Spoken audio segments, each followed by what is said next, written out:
जय हिंद दोस्तों, स्वागत करते हैं आपके अपने यूट्यूब चैनल समाधान अड्डा में। कैसे हैं आप लोग? उम्मीद करते हैं बहुत अच्छे होइएगा और कल के वीडियो देख करके आप लोग बहुत खुश हो गए होंगे, क्योंकि इसी प्रकार से याद करा दिया गया था कि सभी को अच्छा लगेगा। ठीक है, तो उम्मीद करते हैं आपका वो वीडियो आपको अच्छा लगा होगा, याद हुआ होगा। कल पढ़ाया गया था, सेल पढ़ाया गया था, जीव विज्ञान को दो भाग में बांटे थे, एक बोटनी एक जूलॉजी बांटे थे। उसके बाद सेल पढ़ाया गया, कोशिका पढ़ाया गया था, जिसमें बताया गया था कि शरीर की संरचनात्मक एवं क्रियात्मक इकाई कौन होता है, तो कोशिका होता है। उसके बाद हम कुछ कोशिकांग था, कोशिकांग का नाम लिखे हुए थे नीचे, और उसी के बारे में आज हम लोग जिक्र करेंगे। और उससे संबंधित जो भी इम्पोर्टेंट फैक्ट निकलता था उसको हम बोर्ड पर लिख दिए हैं। ठीक है, समझाने का प्रयास करेंगे, याद कराने का प्रयास करेंगे। आप लोग धैर्य बना करके देखते रहिएगा, पक्का याद होगा आपको। ठीक है, चलिए स्टार्ट करते हैं। तो हम लोग पढ़ने वाले हैं कोशिकांग। कोशिका में उपस्थित बहुत सारा अंग होता है, उसी को कोशिकांग बोलते हैं। बहुत सारा होता है, जैसे कि आपका कोशिका भित्ति हो गया, कोशिका झिल्ली हो गया, माइटोकॉन्ड्रिया, राइबोसोम, लाइसोसोम, गोल्गी काय, ये सब है आपका कोशिका का क्या है, अंग है। इसलिए इन सभी को क्या बोला गया है, कोशिकांग बोला गया है। तो देखिए कोशिकांग में हम लोग पहले देखेंगे कोशिका भित्ति, यानी उसे सेल वाल बोला जाता है। ठीक है, कोशिका भित्ति यानी कि सेल वाल। कोशिका भित्ति यानी सेल वाल। सेल वाल होता है क्या है, ये पेड़ों को सुरक्षा प्रदान करता है। तो कोशिका भित्ति जो होता है वो किस में पाया जाता है, तो पादप में पाया जाता है। क्योंकि जब पेड़ को सुरक्षा प्रदान करता है, जो बाहरी आवरण होता है, मृत होता है, वो कौन होता है, तो कोशिका भित्ति होता है। जो क्या करता है, पेड़ पौधों को सुरक्षा प्रदान करता है। ये क्वेश्चन पूछा जाता है। यह सिर्फ पादप में, प्लांट में पाया जाता है, पेड़ पौधा में पाया जाता है। यह किस में नहीं पाया जाता है, तो जंतु कोशिका यानी जंतु में नहीं पाया जाता है। याद रखिएगा, जो कोशिका भित्ति हुआ केवल किस में पाया जाता है, तो पेड़ पौधा में पाया जाता है। और पेड़ पौधा में कौन सा काम करता है, तो सुरक्षा प्रदान करता है। ठीक है, क्या करता है, सुरक्षा प्रदान करता है। यह जंतु में नहीं पाया जाता। कुछ ऐसा चीज़ है जिसका आपका कोशिका भित्ति किसका बना होता है, ये पूछ देता है। जैसे कि जाने होंगे पादप की कोशिका भित्ति किसका बना होता है, कवक की कोशिका भित्ति किसका बना होता है, जीवाणु की कोशिका भित्ति किसका बना होता है, इस सब के बारे में पूछ देता है कि ना। तो पादप की जो कोशिका भित्ति होती है वो सेल्यूलोज की बनी होती है। ठीक है, जो भी पादप होते हैं उनका कोशिका भित्ति किसकी बनी होती है, तो सेल्यूलोज की बनी होती है। ठीक है, कवक की कोशिका भित्ति काइटिन की बनी होती है। किसकी बनी होती है, काइटिन की बनी होती है। एक कवक होता है, एक शैवाल होता है। तो हम एक ट्रिक बताए थे, कम साफ कर, कम क अम। तो यहाँ से आप लोग अगर इसका अध्ययन देखिएगा, कवक का अध्ययन क्या कहलाता है, तो हम बताए थे कम साफ कर, कम एक बताए थे साफ ऐसे लिखिए या ऐसे लिख दीजिए साफ, जैसे सवाल लिखाता है। तो क से क्या हो गया, देखिए क से कवक, तो क से कवक, अम से माइकोलॉजी, क से कवक, अम से माइकोलॉजी, स से सवाल और फ से फाइकोलॉजी। ठीक है, याद रखने का यह छोटा सा ट्रिक है। क्या है कि माइकोलॉजी फाइकोलॉजी में आदमी भूल जाता है कि कौन किसका है, इसलिए आप लोग याद रखिएगा। कवक के अध्ययन माइकोलॉजी करा के हम ट्रिक लिखे हैं, कम साफ कर, यानी कि गड़ी होता है, देखिएगा कभी कभी धोने जगह तो रगड़ के एकदम अथी करेगा, है कि ना, धोएगा। हम लोग बोलते हैं यार आराम से कर ना, तो पेंट उखाड़ देगा तू। ठीक है, तो यही आपको बोला जाता है कम साफ कर, यानी कवक का अध्ययन माइकोलॉजी और शैवाल का अध्ययन फाइकोलॉजी हो जाएगा। उम्मीद करते हैं यहाँ तक याद हो गया होगा। और कवक और शैवाल के जो प्यार होता है, जो कवक होता है और एक शैवाल होता है, शैवाल, इन दोनों का जो प्यार होता है, इस प्रकार से जो दिल होता है ना, देखे हैं जो शादी उदी होगा ना, तो इसी प्रकार से कवक एंड संग लिखा था ना, संग लिख कर जाइए, संग, यानी दोनों का क्या हो रहा है, शादी हो रहा है। यानी कि कवक और प्यार के मिलन, कवक और शैवाल के जो प्रेम कहानी है, इन दोनों से मिलकर क्या बनता है, तो लाइकेन बनता है। जो लाइकेन होता है वो प्रदूषण के सूचक होता है। ठीक है, याद रखिए, कवक शैवाल लाइकेन हो जाएगा, लिटमस पत्र प्राप्त होता है उससे। ठीक है, तो कवक माइकोलॉजी, शैवाल फाइकोलॉजी, याद रखिएगा। यहाँ तक क्लियर। उसके बाद देखिए जीवाणु की जो कोशिका भित्ति होती है, कोशिका भित्ति पेप्टिडोग्लाइकान का बना होता है। तो अभी क्या पढ़े कि पादप की कोशिका भित्ति सेलुलोज की, कवक की कोशिका भित्ति काइटिन की, जीवाणु की कोशिका भित्ति पेप्टिडोग्लाइकान का बना होता है। उम्मीद करते हैं कोशिका भित्ति समझ में आ गया होगा। प्लांट में पाया जाता है, जंतु में नहीं पाया जाता है।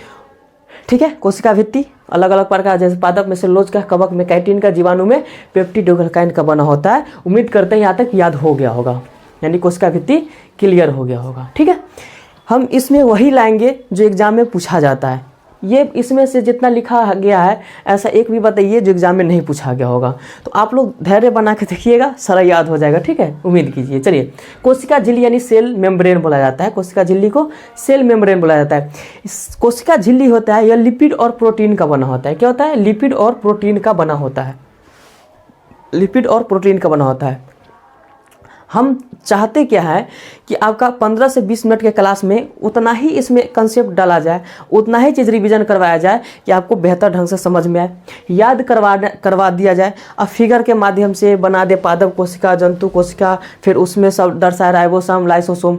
तो वो 9th क्लास 8th क्लास के लिए था, बहुत बढ़िया। फाउंडेशन किए होंगे तो वहाँ पढ़े होंगे, लेकिन एक शॉर्ट नोट्स के तरह ये हम बता रहे हैं, ठीक है। कुछ समझाना है उसको समझा दे रहे हैं, जो आगे आएगा समझाने वाला जैसे इधर है उसको भी समझा देंगे, इसलिए ध्यान से देखिएगा, ठीक है। चलिए, कोशिका झिल्ली जो है यह लिपिड और प्रोटीन का बना होता है, ठीक है। लिपिड और किसका बना होता है? प्रोटीन का बना होता है। और कोशिका जो झिल्ली होता है और पादप और जंतु दोनों में होता है, ठीक है। कोशिका झिल्ली जो होता है पादप और जंतु में दोनों में होता है, लेकिन कोशिका भित्ति सिर्फ पादप में होता है, जंतु में नहीं होता है। तो कोशिका झिल्ली जो है वो पादप और जंतु दोनों में होता है। यह अर्धपरागम्य झिल्ली होता है, याद रखिएगा, ठीक है। यहाँ से ये क्वेश्चन ज़्यादा पूछा जाता है, इसको याद रखिएगा। माइटोकॉन्ड्रिया के बारे में बहुत सुने होंगे। माइटोकॉन्ड्रिया जिसे सूत्रकणिका कहा जाता है, हिंदी में क्या कहा जाता है? सूत्रकणिका। माइटोकॉन्ड्रिया जिसे क्या कहा जाता है? सूत्रकणिका कहा जाता है। इसमें देखिएगा खोज कोई और किया, नामकरण कोई और किया। तो खोज कौन किया? तो अल्टमैन किया था। तो याद रखिएगा, पूछ देता है कि जो खोज है माइटोकॉन्ड्रिया के खोज कौन किया था? अल्टमैन किया था, ठीक है। और नामकरण वेंडा किया था। कौन किया था? वेंडा किया था। तो माइटोकॉन्ड्रिया से यहाँ 2 क्वेश्चन याद रखिएगा जो पूछ देता है कि खोज कौन किया? अल्टमैन किया। देखिएगा अपना बीपीएससी वाला एग्जाम जो दिए होंगे तो उसमें कल के क्वेश्चन बताए हैं कि कोशिका क्या है, या परिभाषा दे दिए कि शरीर के संरचनात्मक एवं क्रियात्मक इकाई को क्या बोला जाता है? तो सेल, कोशिका बोला जाता है। उसी प्रकार से आपको आसान आसान प्रश्न पूछ लिया जाता है कि ना। और आसाने प्रश्न गलती हो जाता है। आसान को गलती नहीं करना है और जो हार्ड होगा उसको तुक्का मारना है, ठीक है। आसान को तुक्का नहीं मारना है, आसान एकदम सही करना है। तो माइटोकॉन्ड्रिया अल्टमैन इसका क्या किया था? खोज किया था। नामकरण कौन किया था? वेंडा किया था। इसमें ना तीनों पाया जाता है, डीएनए, आरएनए और राइबोसोम। जैसे जैसे इसको पढ़ेंगे वैसे वैसे क्लियर होते जाएगा, ठीक है, डीएनए, आरएनए और राइबोसोम के बारे में। चलिए आगे देखिएगा, राइबोसोम। आगे हम लोग का राइबोसोम, माइटोकॉन्ड्रिया में क्या पाया जाता है? राइबोसोम, डीएनए, आरएनए और राइबोसोम। यह माइटोकॉन्ड्रिया में अपना तीनों पाया जाता है। लेकिन अब देखिएगा राइबोसोम के बारे में स्पेशल, तो यह पादप खोज, मतलब पादप में सबसे पहले कौन खोजा था? तो रॉबिन्स ने खोजा था, रॉबिन्स और ब्राउन ने खोजा था। तो जो आपका राइबोसोम की खोज किया था पादप में खोज कर दिया, लेकिन राइबोसोम किस में होता है? जंतु में भी होता है। तो राइबोसोम पादप में खोज कर दिया, कौन किया? तो रॉबिन्स और ब्राउन ने किया। लेकिन जो जंतु में खोजा था वो कौन किया था? तो प्लेडे किया था। जी प्लेडे ने जंतु में राइबोसोम की खोज किया था। क्वेश्चन सबसे ज़्यादा कहाँ से आता है? तो जो राइबोसोम होता है इसे क्या बोला जाता है? तो प्रोटीन की फैक्ट्री बोला जाता है। सबसे ज़्यादा क्वेश्चन आता है कि प्रोटीन की फैक्ट्री किसे बोला जाता है? तो राइबोसोम बोला जाता है। आत्महत्या की थैली किसे बोला जाता है? तो लाइसोसोम को बोला जाता है। सबसे ज़्यादा क्वेश्चन देखने को मिला होगा सर, ठीक है। अब देखिए राइबोसोम जो है वो सबसे छोटी कोशिकांग है। जो कोशिका के जो जितना अंग है उसमें सबसे छोटी कोशिकांग कौन है? तो राइबोसोम हो जाएगा, ठीक है। क्या हो जाएगा? राइबोसोम हो जाएगा। यह यूकैरियोटिक है, आगे चल करके ये समझ में आएगा यूकैरियोटिक, प्रोकैरियोटिक, ठीक है। अभी तक ये याद रखिए कि राइबोसोम जो है वो क्या है? तो यूकैरियोटिक है। इसमें प्रोटीन के मतलब इसे प्रोटीन के फैक्ट्री कहा जाता है, प्रोटीन पाया जाता है इसमें, ठीक है। सबसे छोटी कोशिकांग है। इसकी जो खोज किया था जंतु में जी प्लेडे और पादप में खोजा था रॉबिन्स और ब्राउन खोजा था, ठीक है। यहाँ तक क्लियर। आगे देखिएगा, आप लोग देखेंगे राइबोसोम में 70S और 80S। तो एस के मतलब क्या होता है? कभी सोचे हैं एस के मतलब क्या होता है? तो देखिएगा राइबोसोम में 2 प्रकार के राइबोसोम होते हैं, एगो 70S वाले होते हैं, एगो 80S वाले होते हैं। तो जो 70S वाले होते हैं पहले ये देख लीजिए, एस के मतलब क्या होता है? तो एस्टूफोर्ड होता है। एस्टूफोर्ड नामक वैज्ञानिक थे, उन्हीं के नाम पर एस से संकेत कर दिया गया राइबोसोम को, यानी 70S और 80S प्रकार के पाया जाता है दो। तो 70S और 80S, देखिए 70S को प्रोकैरियोटिक कहा जाता है और 80S को यूकैरियोटिक कहा जाता है, इतना याद रखिए, ठीक है। यूकैरियोटिक प्रोकैरियोटिक अगले वाला आपका जो वीडियो आएगा उसमें पूरा क्लियर हो जाएगा, ठीक है। तो राइबोसोम में 70S 80S होता है, एस का मतलब H2 होता है, और जो 70S होता है वो प्रोकैरियोटिक होता है और 80S होता है यूकैरियोटिक होता है। क्लियर हुआ यहाँ तक के? तो देखिए क्या को पढ़े, कोशिकांग, कोशिका भित्ति पढ़े पहला कि पौधे पेड़ पौधों को सुरक्षा प्रदान करता है, जंतु में नहीं पाया जाता है, पादप में कोशिका भित्ति सेलुलोज का बना होता है, कवक में कोशिका भित्ति कैटिन का बना होता है, जीवाणु में आपका पेप्टिडोगल काइन का बना होता है। कोशिका झिल्ली देखिएगा तो ये लिपिड और प्रोटीन का बना होता है, ये VVI है, इसको याद रखिएगा, ठीक है। यह पादप और जंतु दोनों में पाया जाता है, अर्धपरागम में झिल्ली होता है। माइटोकॉन्ड्रिया में क्या याद रखिएगा, सूत्रकर्णिका, इसको याद रखिएगा। खोज कौन किया, अल्टमैन, और नामकरण वेंडा किया था, ये दोनों याद रखिएगा, ठीक है। अब देखिए इसमें DNA RNA और राइबोसोम होता है। राइबोसोम में सबसे पहले क्या देखिए, यह पादप में खोजा था रॉबिन्स ब्राउन, जंतु में खोजा था फेलेडे, और उसके बाद सबसे छोटी कोशिकांग है, ये आपका महत्वपूर्ण हो जाता है, और प्रोटीन की फैक्ट्री कहा जाता है राइबोसोम को, ये महत्वपूर्ण हो जाता है। इसमें दो प्रकार के 70S और 80S होता है। इसके मतलब क्या होता है, अगर पूछ दे, भगवान करे पूछ दे तो आप लोग को बना दीजिएगा, क्या हो जाएगा, H2 होता है। चलिए आप देखिए लाइसोसोम। लाइसोसोम आप लोग रट रट के परेशान हो गए हैं। आत्महत्या की थैली, आत्महत्या की थैली, आत्महत्या की थैली, आत्महत्या की थैली लाइसोसोम को कहा जाता है। ये तो कोई कन्फ्यूजन नहीं होगा। ये भी रट लिए होंगे तनकार, डी डुबे क्या किया था, खोज किया था।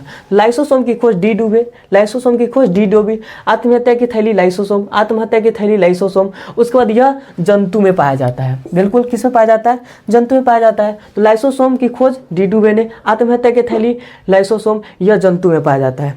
क्लियर, एकदम धैर्य बना के रखिए, 15 से 20 मिनट के अंदर में इसको खत्म किया जाएगा और बेहतरीन ढंग से याद हो जाएगा। देखिए अंतःप्रद्रव्य जालिका यानी EPR, endoplasmic reticulum, endoplasmic reticulum, इसी को ही शरीर का कंकाल कहा जाता है। शरीर को क्या कहा जाता है, कंकाल कहा जाता है। इंडोप्लाज्मिक रेटिकुलम EPR, वो है ना, हाँ EPR यानी अंतःप्रद्रव्य जालिका को ही कंकाल का मतलब मानव शरीर का कंकाल कहा जाता है। ये सबसे ज़्यादा क्वेश्चन पूछा जाता है कि मानव शरीर का कंकाल किसे कहा जाता है, तो EPR यानी इंडोप्लाज्मिक रेटिकुलम को कहा जाता है। अब देखिएगा इंडोप्लाज्मिक रेटिकुलम दो प्रकार के होते हैं, वो चिकनी होते हैं, एक खुरदरी होते हैं। तो देखिए खुरदरी कौन होगा, खुरदरी में आपका प्रोटीन का कौन सटा रहेगा। जो खुरदरी अंतःप्रद्रव्य जालिका होगा उस खुरदरी जो मान लीजिए ये क्या है, अंतःप्रद्रव्य जालिका है, इस पर क्या सटा रहेगा, इस प्रकार से सटा रहेगा, आपका प्रोटीन सटा रहेगा। तो पूछेगा कौन सी प्रद्रव्य जालिका यानी कौन सी अंतःप्रद्रव्य जालिका में प्रोटीन सटा होता है, तो खुरदरी अंतःप्रद्रव्य जालिका यानी खुरदरी इंडोप्लाज्मिक रेटिकुलम हो जाएगा, ठीक है। यानी खुरदरी अंतःप्रद्रव्य जालिका हो जाएगा, इस पर क्या होता है, प्रोटीन सटा होता है, ठीक है। चिकनी अंतःप्रद्रव्य जालिका में क्या होता है, इस पर वसा सटा होता है। वसा मतलब तेलुल के समान, तो जब तेलुल लगा दीजिएगा तो क्या हो जाता है, वहाँ पिछलने लगता है, नहीं चिकना हो जाता है, ठीक है। तो चिकनी अंतःप्रद्रव्य जालिका में क्या रहेगा, वसा रहेगा, और खुरदरी अंतःप्रद्रव्य जालिका में प्रोटीन सटा रहेगा, ठीक है, प्रोटीन सटा रहेगा। क्लियर हुआ, चलिए बिल्कुल आगे देखिए गोल्जी काय। गोल्जी काय देखिएगा, गोल्जी काय में आप लोग जानते होंगे कि गोल्जी काय की खोज कैमिलो गोल्जी किए थे, ये आप लोग को याद होगा। गोल्जी काय की खोज कौन किए थे, कैमिलो गोल्जी किए थे, यहाँ तक क्लियर। गोल्जी काय की खोज कैमिलो गोल्जी। कोशिका का ट्रैफिक पुलिस किसे कहा जाता है, तो गोल्जी काय। यहाँ से एक क्वेश्चन बना आपका महत्वपूर्ण क्वेश्चन, एक मिनट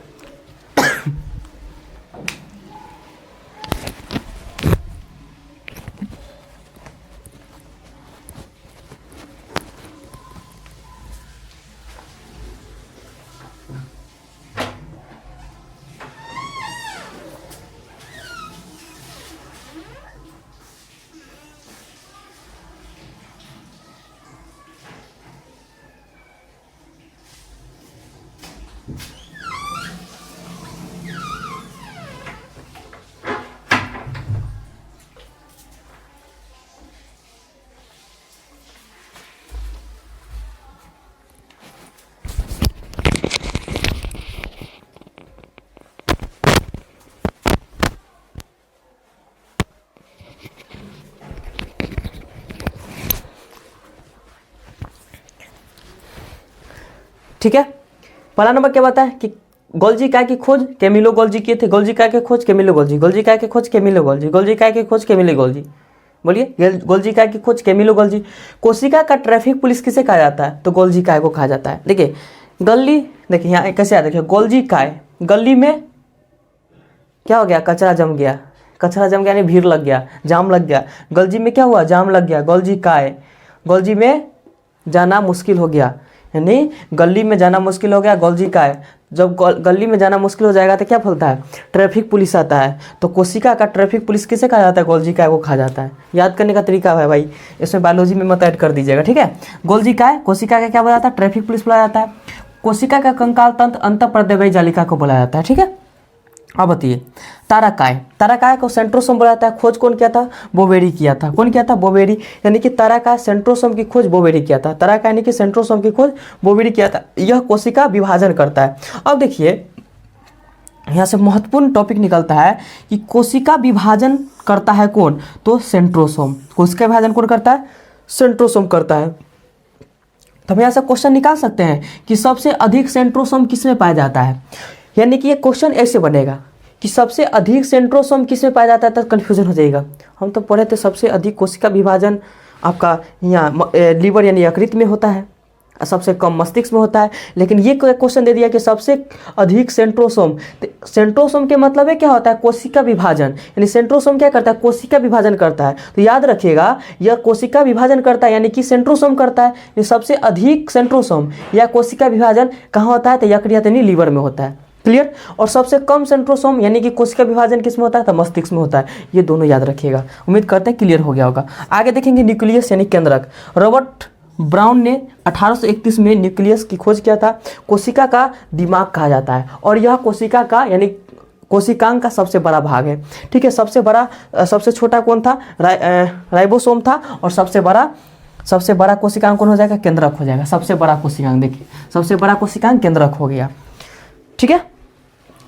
कोशिका विभाजन में केंद्रक का विभाजन होता है। पूछेगा कि कोशिका विभाजन में किसका विभाजन होता है, पूछेगा क्वेश्चन कि कोशिका विभाजन में किसका विभाजन होता है, तो क्या बताइए कि कोशिका विभाजन में किसका विभाजन होता है, केंद्रक का विभाजन होता है। कोशिका विभाजन में केंद्रक का विभाजन होता है, ये आप लोग बता दीजिएगा, ठीक है। कोशिका विभाजन में किसका विभाजन, केंद्रक का विभाजन होता है। आगे देखेंगे रसधानी यानी ऋतिका। रसधानी कहने से मतलब क्या है, रस, मान लीजिए कि आप पेड़ पौधा देखते हैं, चाहे अभी रबी फसल का समय है तो तोरी उरी वाला सीजन आता है, तोरी के जातिएगा तो उसमें से क्या निकलेगा, पानी निकलेगा।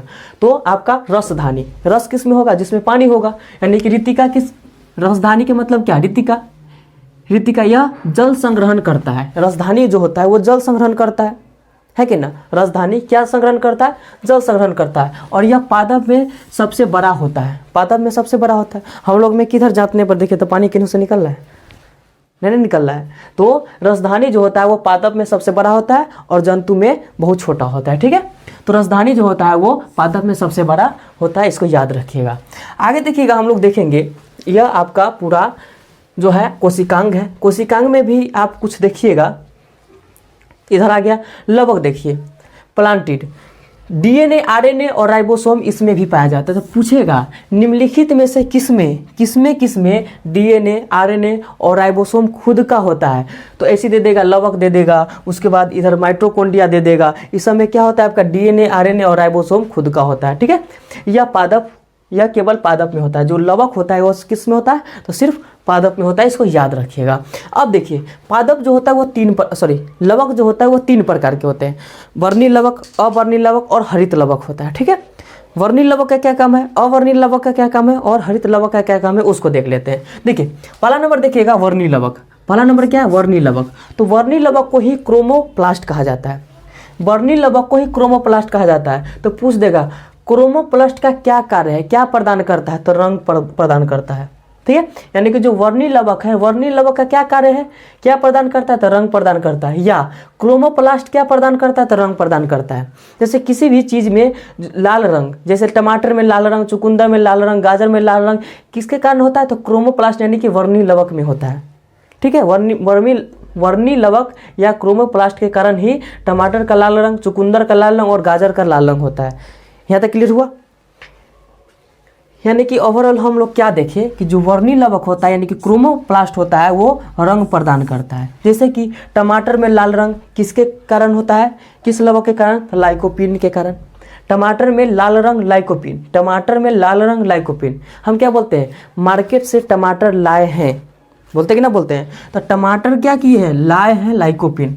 याद हुआ, टमाटर में लाइकोपीन, याद हो रहा है कि ना हो रहा है, हो रहा है तो लाइक कर दीजिए ना, आप लोग बैठे रहते बिना मतलब देखते रहते हैं। देखिए टमाटर में लाल रंग लाइकोपीन के कारण होता है, टमाटर में लाल रंग लाइकोपीन। हम क्या बोलते हैं, पार्टनर आए लाए हैं एकदम टमाटर, मस्त सब्जी बनाओ टमाटर डाल के, यानी कि टमाटर लाए हैं मार्केट से, टमाटर लाए हैं यानी टमाटर में लाइकोपीन। उम्मीद करते हैं याद हो गया होगा। अब देखिए चुकंदर, चुकंदर विटामिन, चुकंदर विटामिन, चुकंदर क्या है, विटामिन है, यानी चुकंदर में लाल रंग किसके कारण, विटामिन के कारण। गाजर में लाल रंग कैरोटीन के कारण, चुकंदर में विटामिन। जैसे कि गुस्सा चढ़ता है पप्पा के, सबको पप्पा गुस्सा चढ़ता है, तो घिउरा गाजर चुकंदर कुछ बोल देते हैं, है कि ना।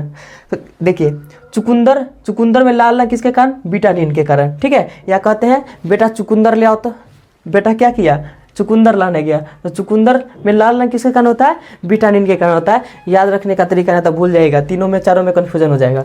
आगे देखिए टमाटर लाए हैं लाइकोपीन, चुकंदर, बेटा चुकंदर ले आओ, बेटा चुकंदर ले आओ, चुकंदर में लाल रंग विटामिन के कारण। उसके बाद गाजर का लाल रंग कैरोटीन के कारण, गाजर में लाल रंग किसके कारण होता है, कैरोटीन के कारण होता है। समझे, याद हुआ, बिल्कुल याद हो गया होगा। उम्मीद करते हैं ये लगभग सारा याद हो गया होगा, इसमें कुछ ऐसा है नहीं। आगे जो टॉपिक आएगा उसमें ये आपको याद ही करने वाला है, स्टैटिक की तरह है, ठीक है। ज़्यादा समझने पर मत रहिए, क्वेश्चन याद कीजिए, यहाँ से डायरेक्ट क्वेश्चन आता है, घुमा फिरा के आएगा, तो जो अगला चैप्टर है वहाँ से घुमा फिरा के आएगा, ठीक है। आगे देखिए टमाटर में लाल रंग लाइकोपीन, चुकंदर में विटामिन, गाजर में कैरोटीन के कारण होता है। अब देखिए जो वर्णी लवक यानी कि ल्यूकोप्लास्ट होता है, वर्णी लवक क्रोमोप्लास्ट, अवर्णी लवक ल्यूकोप्लास्ट, अवर्णी लवक ल्यूकोप्लास्ट में होता है, यह जड़ में होता है। तो पूछेगा जो अवर्णी लवक होता है यानी ल्यूकोप्लास्ट होता है वो कहाँ होता है, तो जड़ में होता है। जड़ में क्या करता है ये वर्णी लवक, तो जो खाद्य पदार्थ होता है, जल होता है, उसको संग्रहण करता है, यानी कि यह ग्रहण होगा, यानी आपका रिजर्व फूड हो जाएगा। यानी कि जो अवर्णी लवक है वो पेड़ पौधा का क्या है, रिजर्व फूड हो जाएगा, है कि ना, यानी रिजर्व करता है। खनिज लवण नीचे के जो पानी है उसको क्या करते हैं, अपने आप में संरक्षित करेगा। किस में, तो अवर्णी लवक में। हरित लवक जिसे क्लोरोप्लास्ट बोला जाता है, तो देखिए नाम से ही क्या पता चल रहा है, हरित लवक यानी क्लोरोप्लास्ट, क्लोरोप्लास्ट यानी कि क्लोरोफिल। तो हरित लवक में क्या होगा, क्लोरोफिल होगा, क्लोरोफिल होगा तो पत्ती के रंग क्या होगा, हरा होगा, ठीक है। इसमें क्लोरोफिल पाया जाता है, जब क्लोरोफिल पाया जाएगा तो पत्ती के रंग हरा होगा। उम्मीद करते हैं बहुत आसान है ये, कि लवक था, लवक 3 प्रकार के, वर्णी लवक, अवर्णी लवक, हरित लवक। वर्णी लवक क्रोमोप्लास्ट, अवर्णी लवक ल्यूकोप्लास्ट, हरित लवक क्लोरोप्लास्ट हो जाएगा। यह वर्णी लवक यानी क्रोमोप्लास्ट क्या करता है, रंग प्रदान करता है। अवर्णी लवक नीचे के जो खनिज पदार्थ जल ये सब है उसको संग्रहित करता है। हरित लवक यानी क्लोरोप्लास्ट यानी कि क्लोरोफिल क्या करेगा, पत्ती का हरा करेगा, ठीक है। उम्मीद करते हैं, और पत्ती जब पढ़ाएंगे तो पत्ती और प्रकाश संश्लेषण ये सब, ऑक्सीजन कार्बन डाइऑक्साइड सब खत्म हो जाएगा, ठीक है। यहाँ तक उम्मीद करते हैं क्लियर हो गया होगा। और जो आपका कल का चलेगा उसमें गुणसूत्र चलेगा, मानव में गुणसूत्र है ना, जितना आपका गुणसूत्र होगा इम्पोर्टेंट वाला वो सब लिख दिया जाएगा और उसमें करा दिया जाएगा, ठीक है। तो यहाँ तक आप लोग को बहुत अच्छा लगा होगा, उम्मीद करते हैं, है कि ना। चलिए तो फिर मिलते हैं कल के वीडियो में। उम्मीद करते हैं आपको अच्छा ही लगा होगा, अच्छा लगा है तो लाइक कर दीजिएगा, नए है तो सब्सक्राइब कर दीजिएगा। और इसी प्रकार से टॉपिक वाइज टॉपिक हम लाया करेंगे। और शाम के जो 7 बजे आपका क्लास चलता है उसमें कुछ परिवर्तन कर दिया गया है, और उसमें जो है आपका लुसेंट, रेलवे सामान्य विज्ञान, उसके बाद करेंट चलेगा। और जैसे ही ये सारा चीज़ ख़त्म हो जाएगा उसके बाद उसी जो 7 से 9 2 घंटा का जो क्लास होगा उसमें से 50 क्वेश्चन छाटा जाएगा, और 50 क्वेश्चन को क्या किया जाएगा, तो 9:30 में आपका टेलीग्राम पर क्यूज होगा, ठीक है। टेलीग्राम पर क्यूज होगा और वहाँ से आप लोग देख लीजिएगा, क्यूज मारिएगा और अपना जो सफलता का रास्ता है वो आगे तक बढ़ाइएगा। फिर मिलते हैं कल के वीडियो में। वीडियो देखने के लिए बहुत बहुत धन्यवाद।